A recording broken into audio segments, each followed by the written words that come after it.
Imagine that you're isolated, cut off from the outside world, itself an icy cold wasteland. You're around people you're not sure that you know anymore. They're not who they claim or pretend to be. You can't trust them any longer. They might want to attack you when you're alone, at your most vulnerable. There's desperation quivering within you, and your eyes dart around for either an escape or a weapon to use for protection against something that won't stop until it destroys you.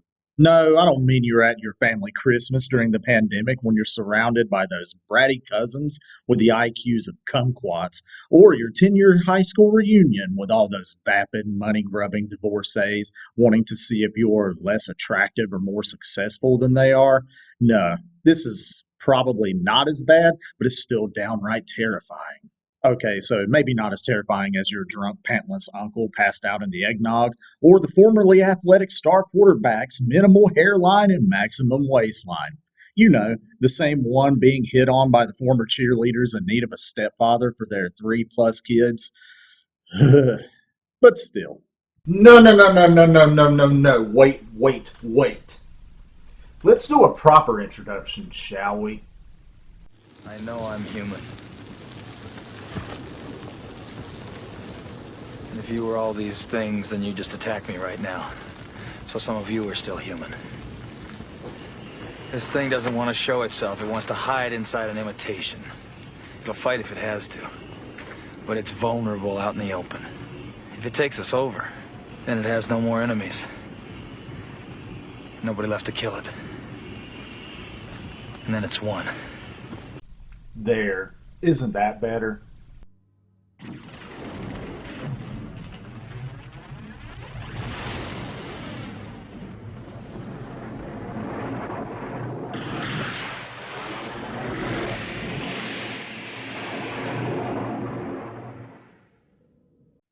So I wrestled with what I wanted to do for my debut of sorts, so I decided on a movie that's close to my heart. As a horror fan and mostly horror writer, I wanted to begin with what I consider to be one of the very best of them all, John Carpenter's The Thing. No, it's not just The Thing, and not that 2011 prequel either, which I might look at. Same with the 1951 original. Not this thing, not that one either. And no, not this one either. Don't blame me if you don't get that last one. No, this is Carpenter's vision, his interpretation of the classic John W. Campbell story, which I didn't read until I was in college, that was based on Bill Lancaster's script and infused with healthy doses of Lovecraftian cosmic terror, gruesome body horror, and good old-fashioned paranoid whodunit elements cemented by a superb cast, atmospheric music, and, of course, supreme practical effects. First, let me give you a little bit of background on my exposure here. As a late 80s kid, I grew up with horror, but mostly the old Universal stuff. I loved classics like Creature from the Black Lagoon and The Wolf Man, and still do, and many others, which I'll cover eventually. But I did watch the occasional Child's Play or Friday the 13th marathon on television too. I mean, I watched a great deal, too much to cover without repeating myself. But it wasn't until my preteens that I started to expand my horror tastes. I started hitting that pure, uncut stuff. But what spurred it was an unlikely source. Literature. Yeah, I know. Who reads books anymore? I started reading horror books. Sure, I grew up on Goosebumps like every 90s era kid, but I eventually moved into darker material. Beginning with Edgar Allan Poe, I eventually moved into Stephen King and Clive Barker. I mean, I read it when I was 13. Yeah. Let's ignore some of the more questionable parts of that one. Yeah. Point is, I read a lot of horror novels and books, but one book in particular led me to this movie.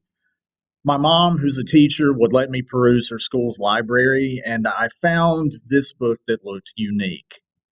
Movie Monsters by Tom Powers.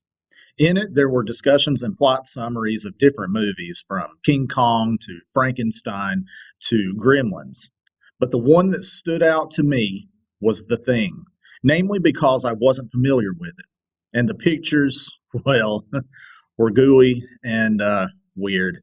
A monstrous fanged face attached to a snake-like neck that had erupted from a weird amalgamation of viscera and spider legs enveloped in slime. Adolescent Gregorious, who was a little less pretentious than current Gregorious, would have said, "Cool! Spider snake head thing!" and told you all you needed to know. Ah, so much simpler and less douchey then. And that hooked me in an I can't turn away even though I kind of want to throw up sort of way. In an infant stage of the internet, pre-streaming and pre-YouTube, I had no way. Couldn't find this video in stores either, weirdly. And why is that, you may ask? North Carolina sucked. It sucked and sucks. Yeah, sucks. Still does, probably always will, like a hand vacuum in a tornado. Anyway, I was slowly expanding my horror movie library. I remember my mom really digging the original Halloween, and as a fellow lover of movies, she introduced me to that. I started getting into the Nightmare on Elm Street films, and I developed an appetite to see more things, eventually reacting to any horror film I hadn't seen with, "Thrill me." I could go on and on, but I'll go into detail with many of those films another day. To make this shorter, a family friend was a huge horror fan, and he had a massive library of movies, like huge. Granted, this collection was from the 80s and 90s, so it was mainly bootleg recordings from HBO. Anyway, I was able to look through one day and I came across a tape with The Thing written on it.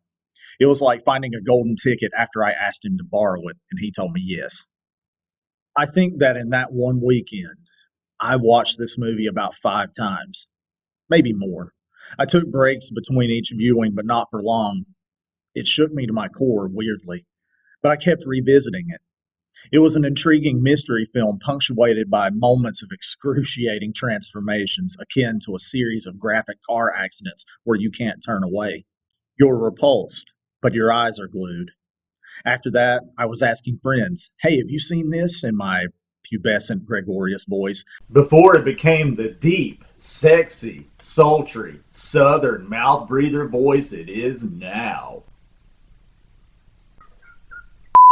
And it, along with other horror movies that I watched, became a topic of discussion with my friends when not talking about video games and comic books. I even persuaded my high school film teacher to show this movie in class when we covered the horror genre because she didn't have that big of a library, and it turned out that she was a really big fan of Kurt Russell.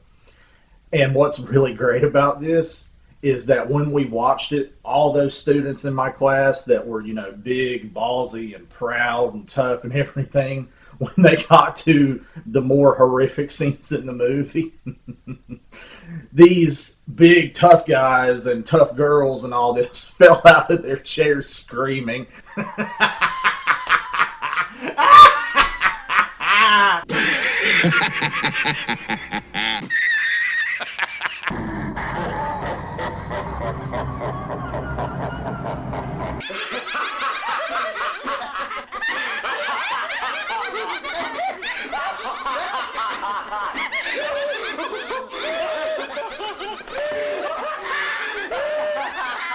This film didn't fully make me who I am, but it did help guide me in a direction that I otherwise might not have taken as a film lover, a writer, and a gamer. And I'm better for it, right?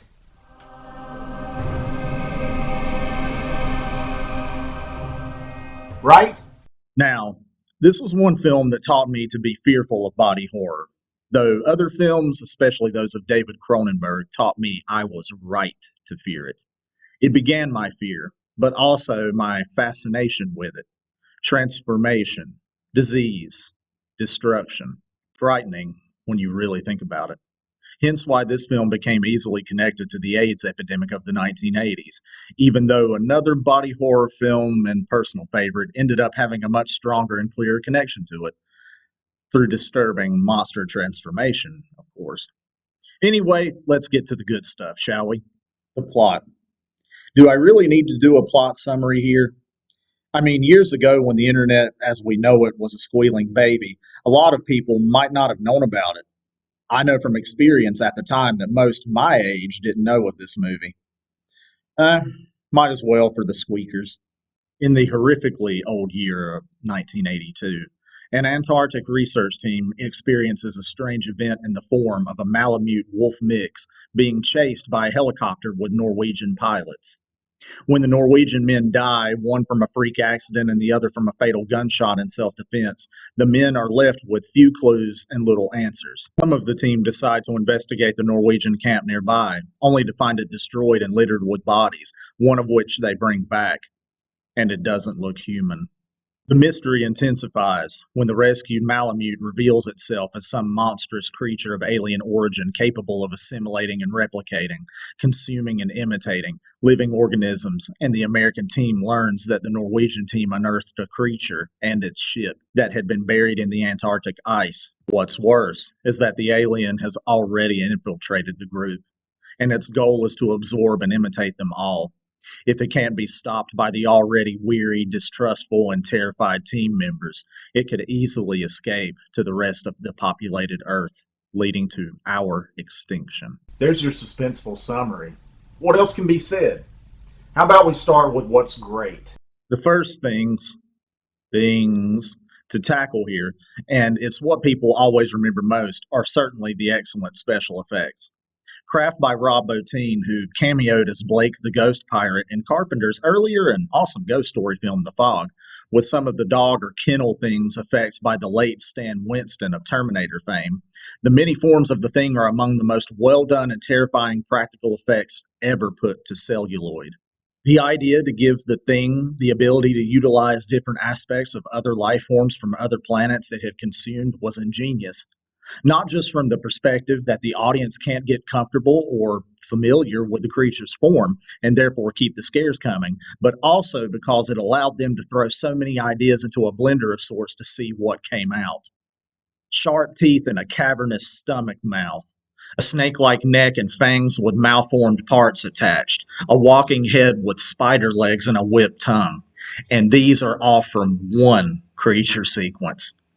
The others are just as shocking, gooey, and strangely fascinating as well, even if not always perfect by today's standards.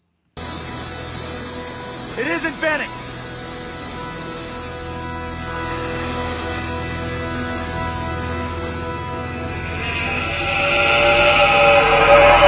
Whoa! Bennings, man! You need to get some gloves on. That frostbite's looking pretty bad. Man, Bennings, how many times I tell you not to stick your hands in the deep fat fryer? Okay, I joke badly. But I do find that scene, honestly, really chilling. No pun intended. That was cold of me. Perhaps I need to chill out or defrost.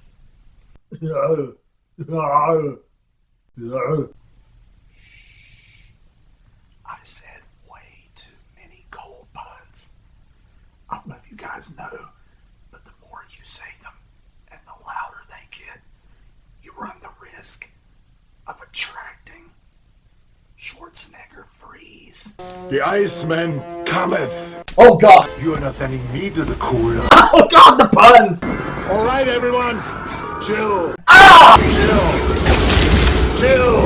The only way to fight back is with a better pun than what he has, one that's just as painful, just as stupid. Oh yeah, and you have to do it in his voice. Let's kick some ice. I've got one.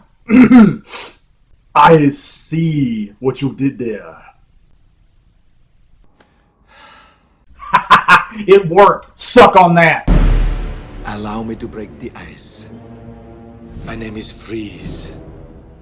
Learn it well, for it's the chilling sound of your doom. No! No, God! No, God, please, no! No!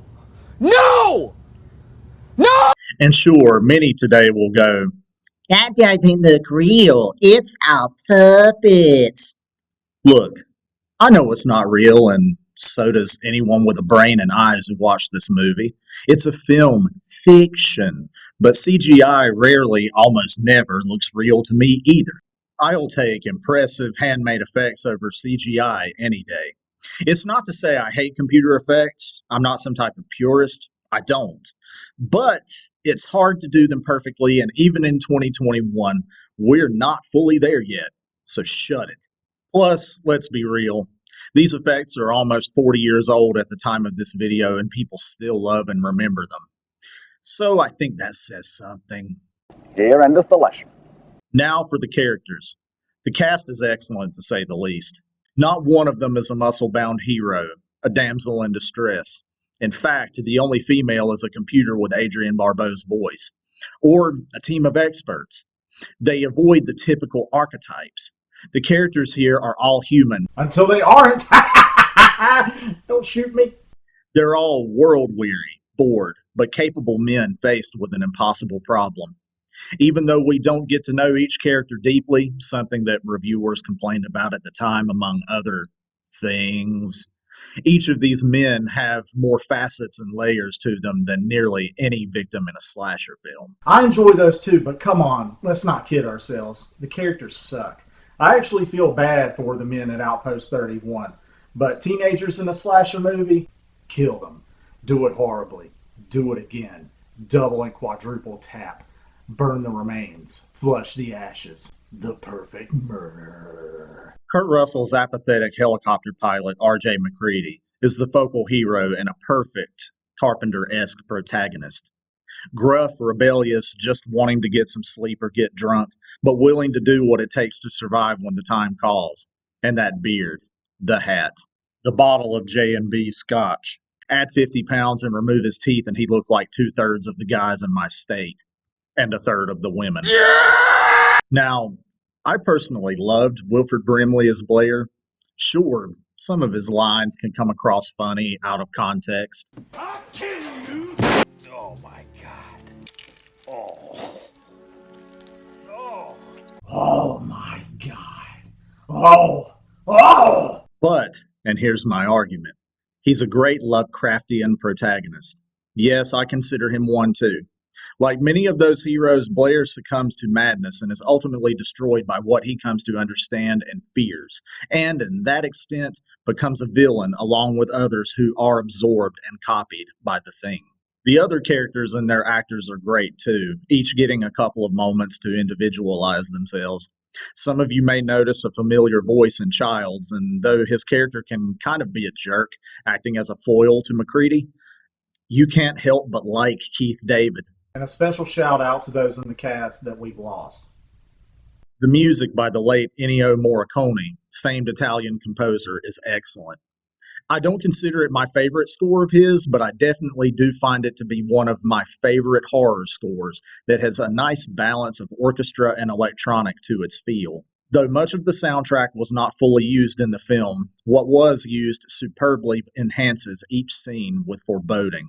Whether it's the haunting strings played during the Kennel Thing's autopsy or the pulsing bass of the iconic main theme used during the helicopter versus dog chase in the beginning and over the ending credits. This track is called Humanity Part 2 in the soundtrack listing and itself the track that sounds the most like the other scores Carpenter himself did for the majority of his other films. Morricone, who is definitely missed by my inner former band kid and movie soundtrack nut, provided a truly memorable score. Am I the only one who digs the fact that the main theme, as it keeps repeating its pulsing bass like a heartbeat, gives off an otherworldly mix of synthesizer and organ, making it even more eerie and chilling?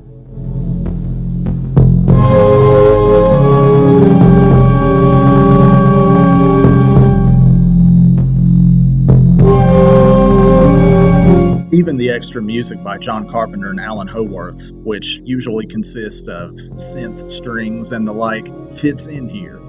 To me, the styles of both complement each other. And lastly, as I mentioned in the intro to help sell the mood, the setting of the story can't be ignored. As with most films, it's not shot in Antarctica.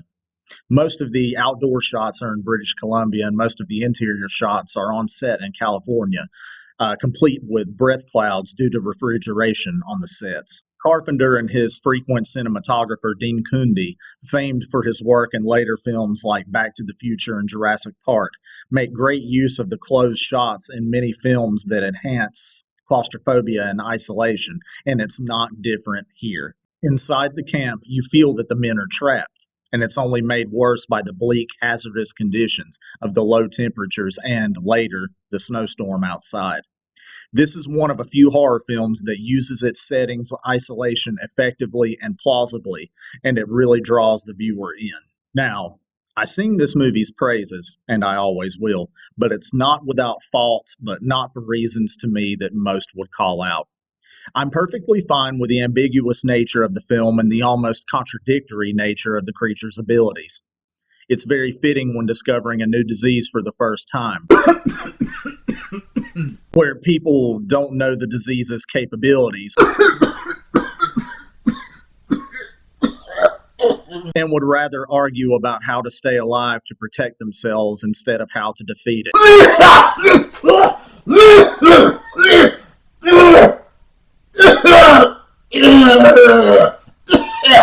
Oh, sorry.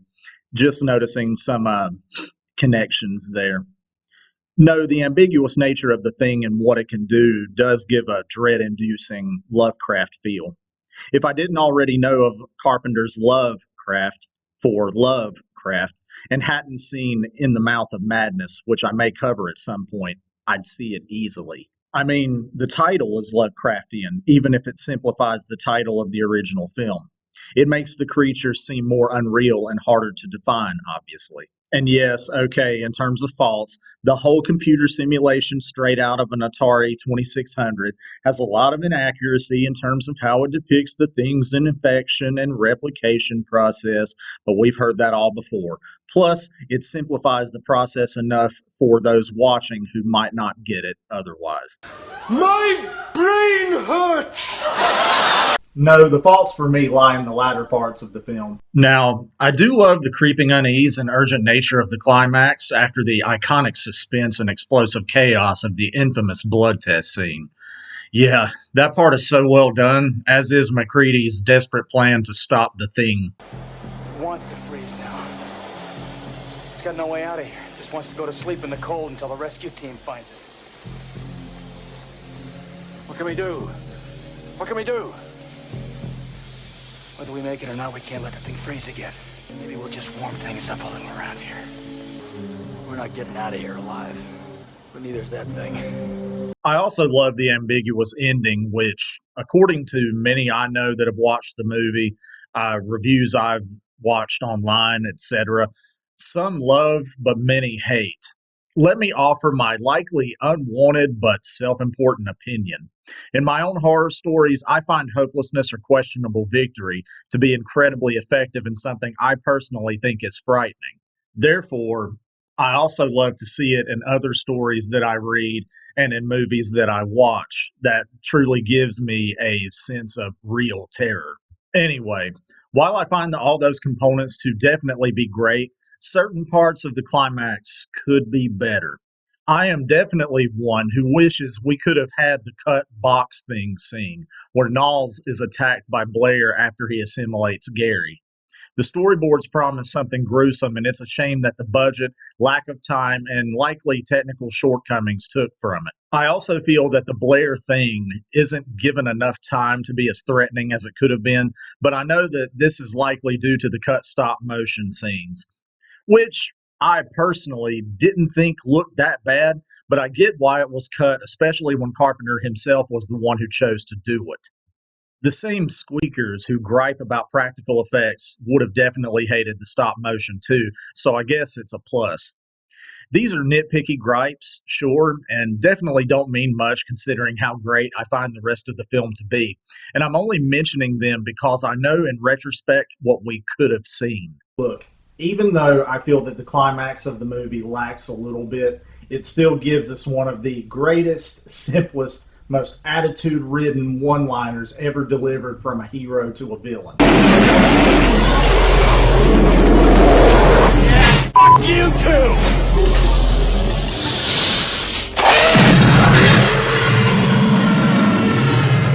It's such a great line, especially after you've seen what McCready and the others at Outpost 31 have been through so far.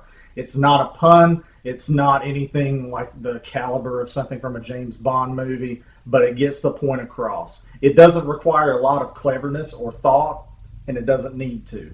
Now, in summing up, I have to touch upon the film's reception, which I found and still find to be atrocious. Sure, this was a remake. If it were made today, it carried the stigma of being yet another factory made, churned out Hollywood reworking of a classic. But even then, remakes weren't guaranteed any love either. And already, the original was considered a staple of 1950s sci fi. Well made, rapid fire dialogue, and interesting components. It was connected to Howard Hawks, who in Hollywood circles was considered royalty. So this rebel auteur comes along with some low budget, unique films under his belt, and he decides to make it more than a simple remake. More of a reimagining. A reimagining with little homages here and there to the original. I especially love the recreation of the iconic title. It was different, and people hated it. As Carpenter himself has alluded to, people involved with the original film gave him crap about it, accused it of relishing the gore, being exploitative and soulless. I get that not everyone can handle violence and gore in films. Many people don't like horror. They are weenies, of course. A weenie? You are the weenie! But really, I get that. But condemning it as trash, especially when only 4 years later in my birth year, David Cronenberg himself does a remake of The Fly that is notoriously gruesome, graphic, deals with incredibly horrible and sometimes unnerving themes, and it's adored. It was nominated for an Academy Award for its effects. And Cronenberg was a unique, rebellious type just like Carpenter, but he's lauded. Now, don't get me wrong. I love David and his work almost as much as John's. I'll definitely cover The Fly, both original and remake, at some point due to my love for them. But I just think that change and acceptance of horror is something kind of strange, but that's how time works. I guess I just find it to be a shame that Hollywood essentially ostracized Carpenter, and it kept him from having a more prolific career because of this film. This was to be his first major break with a studio film, and it was deemed way too graphic. I find it not just sad, but insulting. Because critics are always right about everything. That same year, they hated Ridley Scott's Blade Runner, too, and we know how that turned out. Apparently, the summer of '82 hated everything except E.T. The Thing is a superb film, as is Blade Runner, which I'll cover sometime. So it's obvious that critics sometimes can hate great things and love mediocre things. And no, I'm not calling E.T. mediocre. I'm talking about some other stuff. I'm looking at you, La La Land, you overrated, pretentious piece of shit. The late Roger Ebert said, it's a great barf bag movie. And while he didn't hate it, he didn't like it either. A barf bag movie. Why? Because it was gory? Other things in films can't make you puke, as only gore can. If they'd called any of the Twilight films a barf bag movie, I could have saved myself messes when I was forced to watch them. Okay, honey, I'll watch Twilight.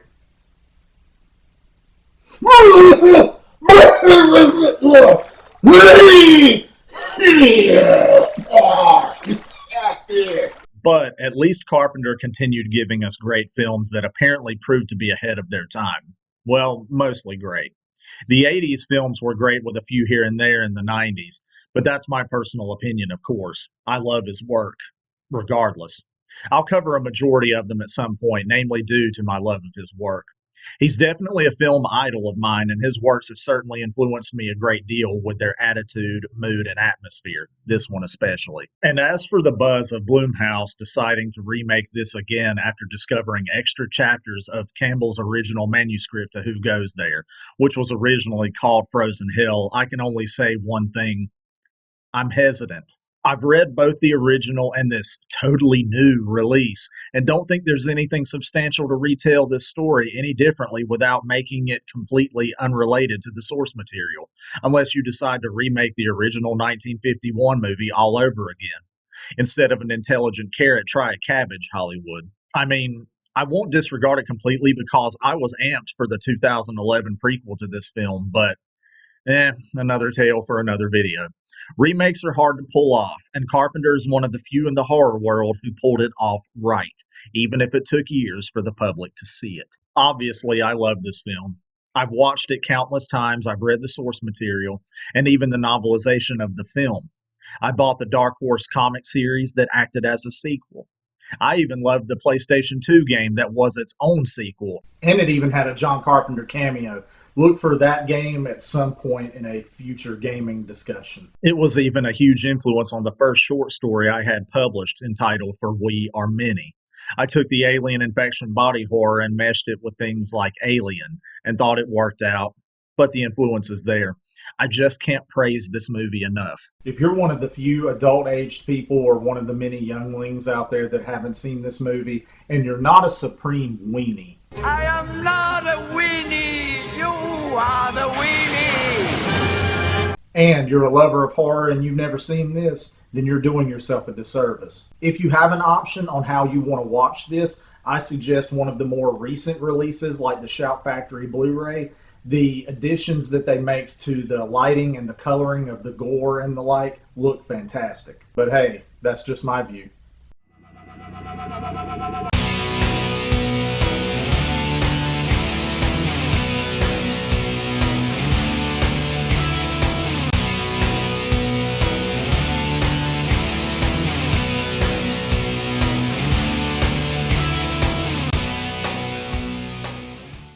Hey guys, thank you so much for watching my first content video. I hope you enjoyed watching it as much as I did making it. If you did like it, make sure if you haven't already to go ahead and click the subscribe button and click the little notification bell to let you know when I have stuff coming out. As I mentioned in my intro video, you probably aren't going to get new videos for now until at least a month has passed. Like I said, I'll try for one a month, at least two. We'll see what happens. If you like what you saw, click the thumbs up. If you didn't really care for what you saw, give me a thumbs down and tell me why. Give me comments, give me feedback so that I can give you better content. All right, so I hope you enjoyed everything. Just know that the next video will be video game oriented, and I will give you a hint. It is probably my overall favorite video game story ever written. It is film noir oriented, so it has that gritty crime thriller feel to it, and it is a shooter that, with the video game world, helped introduce the concept of bullet time that was first introduced in the film The Matrix. So see if you can figure it out, and I'll see you guys next time. Hey, Sweden! Not Swedish, Mac, the Norwegian.